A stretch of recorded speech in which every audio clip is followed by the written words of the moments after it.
This is like the worst waiver wire week I've ever seen. All right, I'm going to talk about the guys you should drop. I'm going to talk about the players that your stupid league mates are going to be picking up that I'd advise you to leave on the waiver wire. Of course, maybe there are one or two names that are available in your league, plus the streamers could be interesting. The first thing I would do is look to drop a couple of these receivers back if you have them on your roster. I don't see a path to start Allen Lazard any week going into the future, where one, this Jets offense is just ultimately much more disappointing than we were expecting to be coming into the season. And two, you have all the targets being funneled through Garrett Wilson and Devontae Adams. Lazard injured himself. I think you should have dropped him last week, but if you still have him on your roster, I think go ahead and drop him this week. Sterling Shepard and Trey Palmer also look like guys that would be absolutely impossible to start. The reason for this is Jalen McMillan actually sees the vast majority of snaps here in Tampa. Obviously, McMillan was a waiver wire pickup last week, and if you weren't able to get him last week, I'd recommend you do so this week. But yeah, anyway, McMillan did show to be the wide receiver one here. And at the same time, this is one of those offenses that without Evans and Godwin, it appears that they're going to be spreading the ball out and allowing 10 different skill positional players to touch it every single week. So while yes, Baker's a great quarterback and this is a large offensive pie, it's just being cut into too many different pieces for either Shepard or Palmer to be a confident start anytime soon. I am going to throw in the towel here. I had Anthony Richardson in the Flock League, and I actually have Brock Purdy, my starting quarterback, on bye this week. So now I'm forced with the situation in which, do I drop Anthony Richardson and pick up somebody off the waiver wire that I could potentially stream in week 9, or do I play Richardson against the Minnesota Vikings? I'm planning on dropping A-Rich. I'm planning on going and hitting some of the waiver wire quarterbacks we're going to talk about later in this video. But yeah, in a game where you get 10 completions, this coaching staff's coming out here saying that they're going to have to reevaluate things going into the future. I wouldn't be surprised at all if we end up getting Joe Flacco soon.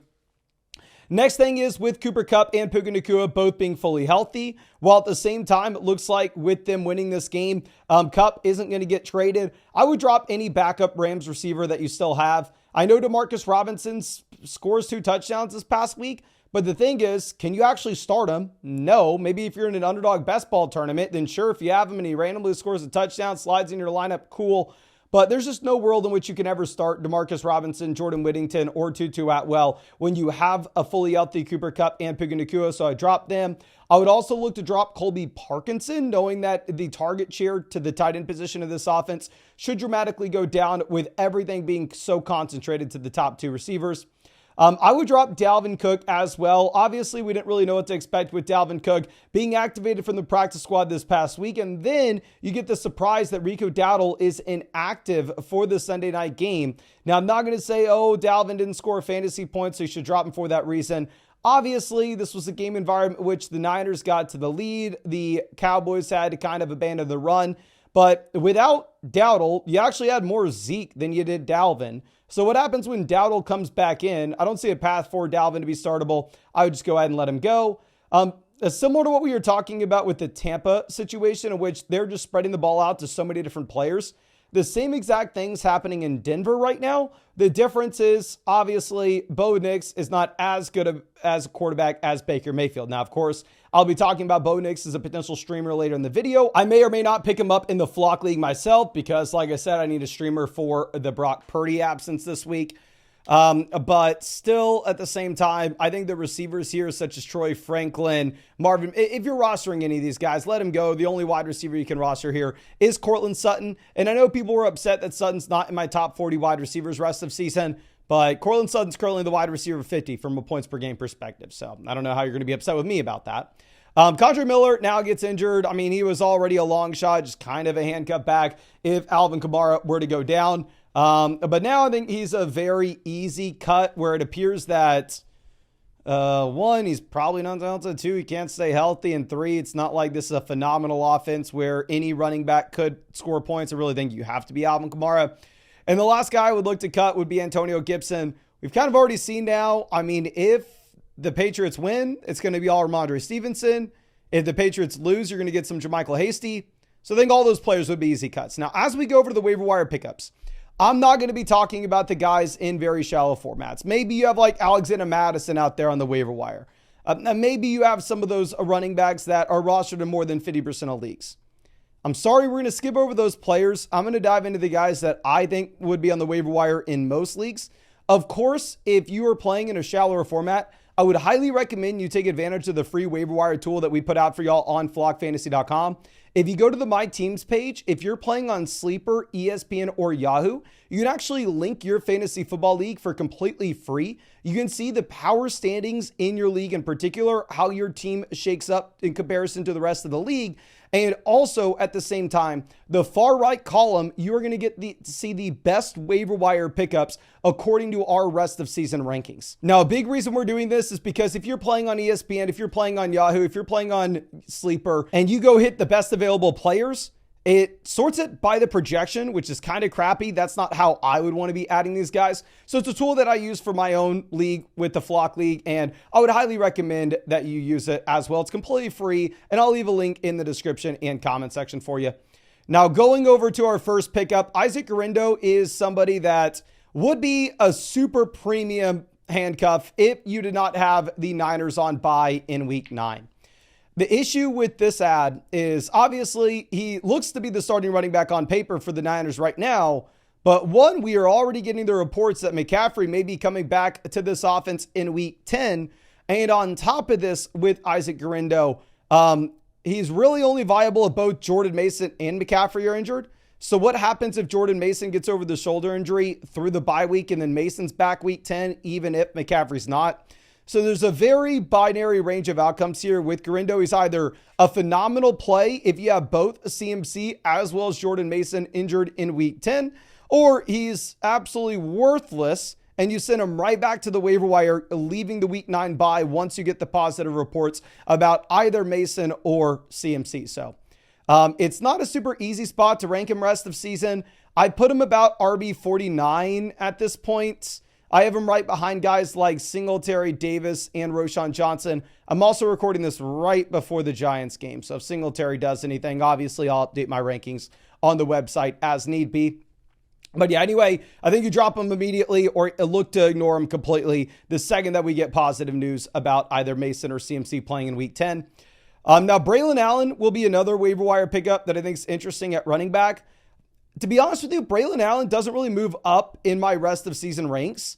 I still have him alongside the running backs that you could have as desperation plays, but they give you the elite ceiling if the starter were to go down in front of him.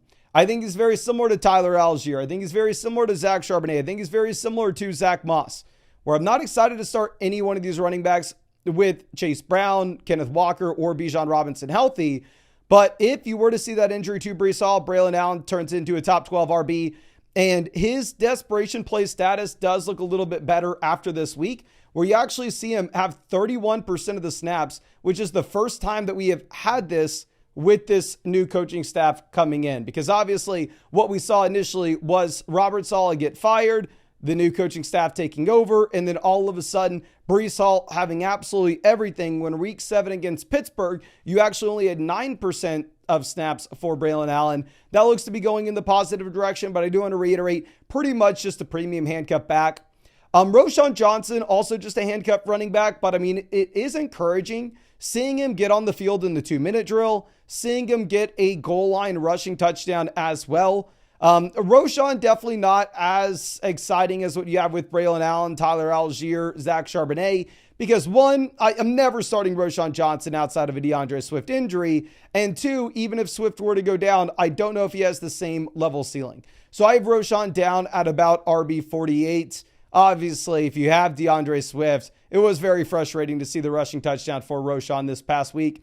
But I mean, I do want to reiterate, definitely make sure you link your teams with flockfantasy.com. That way you may look at Roschon Johnson available, but you realize, oh, okay, all the players I currently have on my roster are better than Roschon Johnson in the rest of season rankings. That way you don't go ahead and make that pivot. Like if I was playing in a 10-team league, you probably don't pick up Roschon.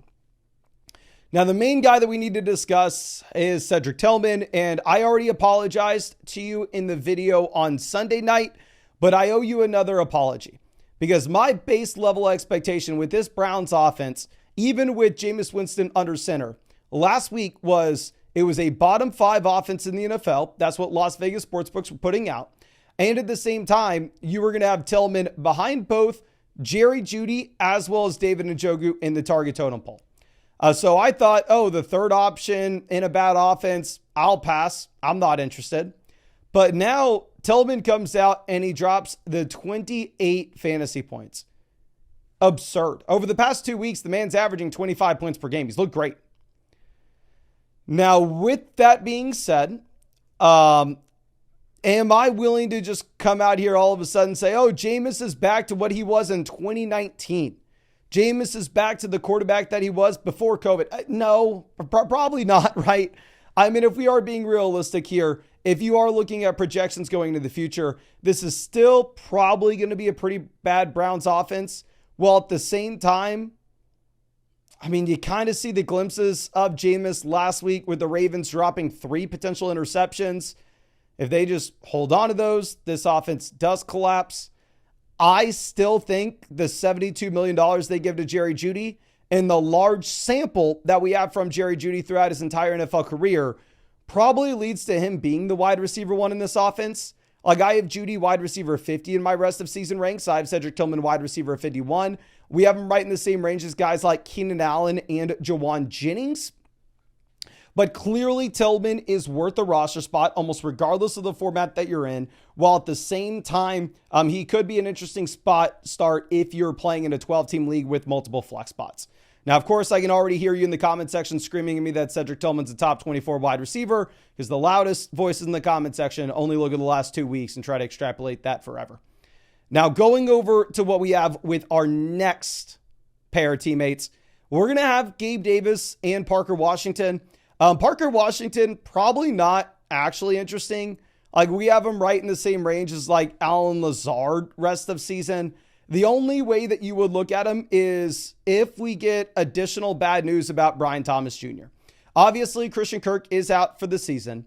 The initial report that we had with Brian Thomas Jr. on Monday was that he was going to be missing 2 to 4 weeks, but he was going to get a second opinion. And then you have a report coming back like 3 hours later saying, oh no, he's day to day. So if Brian Thomas Jr. is healthy, Parker Washington's not interesting at all. Gabe Davis, on the other hand, probably will be right. Obviously, it's under the assumption that we get Gabe Davis back before Brian Thomas Jr. comes back. But if you have no Brian Thomas Jr. and Gabe Davis is able to get healthy and you have no Christian Kirk, I actually think you could see the target volume go up. Now, obviously, you're going to have to monitor the reports that we have with Gabe Davis himself. But currently, we are sitting with Gabe Davis as about a low-end wide receiver 5, which you're really only interested in a 12-team league with multiple flex spots. Like, if I get positive news about Gabe Davis on Tuesday, he will be someone I'm looking at in the Flock League. Now, teammates I would rather have, even though they're in a much worse offense, are going to be Xavier Legette and Adam Thielen. If you're looking at Legette, I have him right behind like the Browns guys and Jawan Jennings. I have him wide receiver 52 rest of season. Me personally, I would prefer Legette over Thielen. I mean, we're going through and looking at this. You do have a couple games where Legette has flashed so far this season. I mean, you have 3 performances with double-digit fantasy points. Obviously, Adam Thielen has had the much better career, but Adam Thielen is a 34-year-old receiver coming off a pretty significant injury in one of the worst. I don't know if I want to be betting on the 34-year-old coming off a significant injury, or I want to be betting on the guy who's just selected in round 1 that's already flashed as a rookie. So I would probably go Legette over Thielen if I had to choose one or the other. Obviously, the report from Shefty came out saying Deontay Johnson is going to get traded here. If Deontay doesn't get traded, I'm not excited about either one of these players. Now, going over to some streaming quarterbacks, these are guys that I'm actually going to be looking at in the Flock League. First off, Bo Nix. With Nix, he's been pretty damn solid in fantasy football so far. QB9 in total points scored. Now, obviously, Bo Nix has played every single game. He hasn't had a bye week just yet. So if you're looking at points per game, Bo Nix is much lower than QB9. Don't fall into the total fantasy points trap. But still, I mean, you see this past week, you get the total of 4 touchdowns. Going against the New Orleans Saints, you also get 4 touchdowns scored in this offense. We go back to what you had against the Chargers. You get a 20-point performance. Against the Raiders, you get a 20-point performance. Going up against the Baltimore Ravens, we have seen this Ravens team is great on the offensive side of the ball, but their defense has really struggled. I mean, you just give Jameis Winston the best game that he's had in 5 seasons. You give Baker Mayfield a phenomenal blow-up performance 2 weeks ago as well. So it's a good matchup where Bo Nix has demonstrated some rushing upside over the past few weeks. So I think he could be a viable streamer. I'm looking at him behind guys like Mahomes, Baker, and Tua rest of season. Now going over to Matthew Stafford, obviously Stafford is a much better real life quarterback, right? Stafford is a phenomenal real life QB. I actually have him ranked QB 20 rest of season from a fantasy perspective. But the reason for that is Matthew Stafford's not going to run the ball at all. I mean, so far, Matthew Stafford is sitting with a total of -7 rushing yards on the year. So I'd definitely be a lot more interested about Stafford if you're playing in like a 6-point passing touchdown format where the rushing upside's not going to matter as much. Like for me in the Flock League, I probably prefer to be going with Nix over Stafford because it's a 4-point passing touchdown league. And then going over to Jameis, obviously you have to say that Jameis is a viable streamer at this point, where this past week he comes out, he gives you the 334 passing yards, he gives you the 3 passing touchdowns, he gives you 1,000 cool Instagram reels where everybody's laughing. He get 23 fantasy points. The issue is I wouldn't be picking him up as a streamer this week where you have a really tough matchup against the Chargers. He would be my least favorite quarterback on this list. Now, going over to some tight end streamers, say you had George Kittle and you needed to pick someone up. Zach Ertz may be viable. Zach Ertz has had 3 straight games with double-digit fantasy points. Zach Ertz, at the same time, has been very consistent with his target volume this season with 4, 5, 3, 8, 5, 5, and this past week, 11 targets against the Bears. So I think Ertz is 100% a viable streaming tight end. And then also Dalton Schultz. Schultz has not had a single game with double-digit fantasy points. But this Thursday, you're going to have no Nico Collins and no Stephon Diggs. So, I mean, if this offense is able to move the ball down the field, it's going to be through Tank Dell and Dalton Schultz, obviously, besides the running game with Mixon. So, I think if you had like George Kittle and you needed a streaming tight end this week, you could pick up Schultz as well. And some defensive streamers. First, you have the Saints going up against Carolina. The Saints so far this season are the 10th defense in total points scored. Against the Chargers this past week, you are able to generate 3 sacks. But obviously, the reason you want to play Carolina is it's an offense, and this is a team that is falling apart, throwing in the towel. And yeah, Bryce Young under center. If Dalton starts, it's a little less exciting. Then you were going to have the Chargers. The Chargers actually had a great matchup this week against the Saints. This next week, they're going to get to go up against Jameis, where I understand Jameis had himself the best day he's seen in the past 5 years against the Ravens. A lot of people see that and go, this is what's going to happen every single week going into the future. The reality is you probably want to look at the little bit of a larger sample where Jameis historically has been a turnover-prone quarterback. And at the same time, this is a supporting cast that I don't want to act like is one of the best in the league. But also the Chargers after this game against the Browns actually going to play the Titans in 2 weeks. And then the last potential streamer you're going to have is going to be the Commanders. We haven't gotten to see Daniel Jones this week, but I'm assuming Daniel Jones is just about to get lit up against the Pittsburgh Steelers defense. The Commanders have been a whatever defense so far this season, but I'd imagine the spread on this game is just absolutely massive.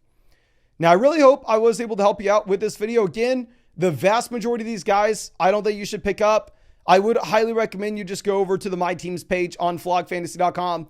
That way you can actually look at the rest of season rankings and really get a better idea what players are worth dropping on your roster, what players are worth picking up. That's completely free. I'm going to leave a link down in the comment section as well as a link in the description for you. But I really appreciate you and I really hope I get to hang out with you in the live stream later tonight.